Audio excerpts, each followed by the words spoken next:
Então, conforme eu estou falando, a Organização Mundial da Saúde, a OMS, reconheceu a existência da alienação parental e não da síndrome. Mas vamos continuar com o assunto. Na alienação parental, o alienador ele passa a falar falsas verdades para a criança, né? Ele fala falsas verdades em relação ao seu ex ou à sua ex, né? Ela faz uma lavagem cerebral na criança, desqualificando o seu ex-companheiro, né? Muitas vezes ela usa o fator financeiro para prejudicar também o seu ex-cônjuge. Por exemplo, faz com que o seu filho peça presentes caros, né? Cursos caros, viagens para a Disney, apenas para fazer a vida financeira do seu ex-companheiro descer por água abaixo. Por quê? Conforme eu estou falando, a maioria das vezes que ocorre na alienação parental é porque na hora da separação, uma das duas partes não está conformada com o divórcio ou com a separação. E aí usa o filho ou os bens para prejudicar e tumultuar a vida do seu ex-companheiro, né? Dizem que o dinheiro, o bolso é o que mais dói, né? Mas isso realmente dói, mas usar uma criança dói mais. E a partir do momento que a mãe ou o pai alienador fala para a criança do seu outro cônjuge, do seu outro genitor, desculpa, ela faz com que essa criança passe a acreditar naquilo que ela está ouvindo. Isso é muito doloroso, porque vai prejudicar o convívio com o pai ou com a mãe. Então, apesar do pai e a mãe terem se separado, a criança tem o direito de conviver harmoniosamente com seus pais. Os pais são para sempre, né? O casamento acaba, como eu já falei, mas pai, mãe e filho é algo para sempre.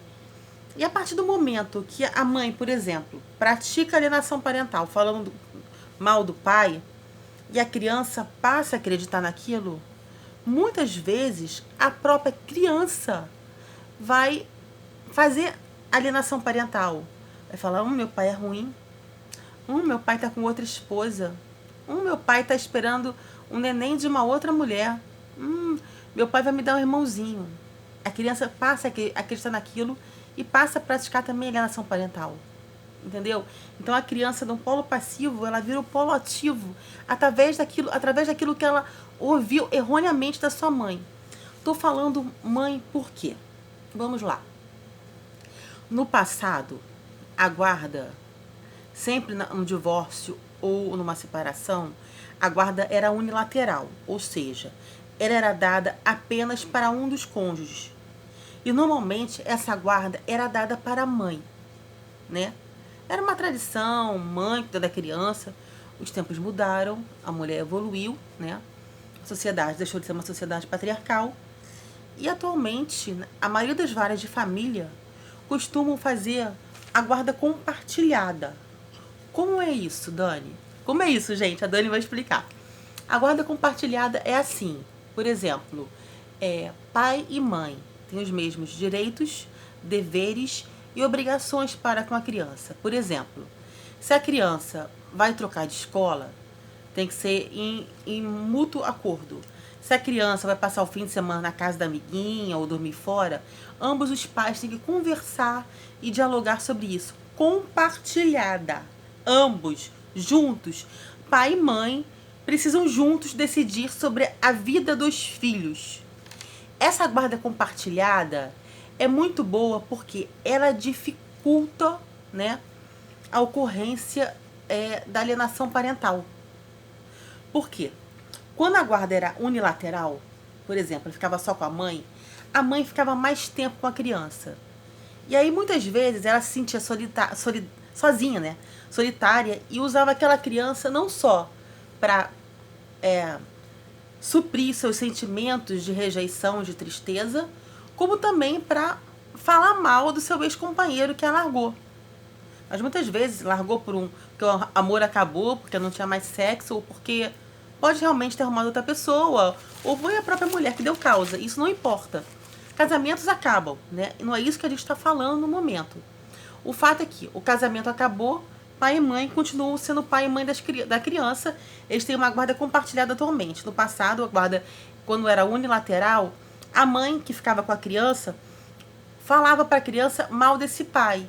E aí, aqueles 15 dias, quando o pai ia ver a criança já estava assim, já não queria ir com o papai, lembrava que a mamãe tinha falado. Então, cada vez mais, o relacionamento entre o pai e a criança era minado. Era minado pelas coisas que a mãe ouviu, que a mãe falou, a criança ouviu. E a criança passou, inclusive, a praticar isso, porque acreditou ser verdade.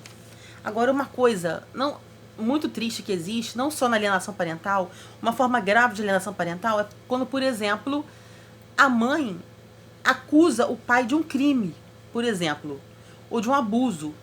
Acusa o pai de violência doméstica, que é um crime que é um crime acusado, é denunciação caluniosa, né? Artigo 339 do Código Penal. Agora eu tô falando como advogada. Você imputar alguém falsamente como a pessoa ter cometido um crime, você que imputou está cometendo um crime de denunciação caluniosa, previsto no artigo 339 do Código Penal.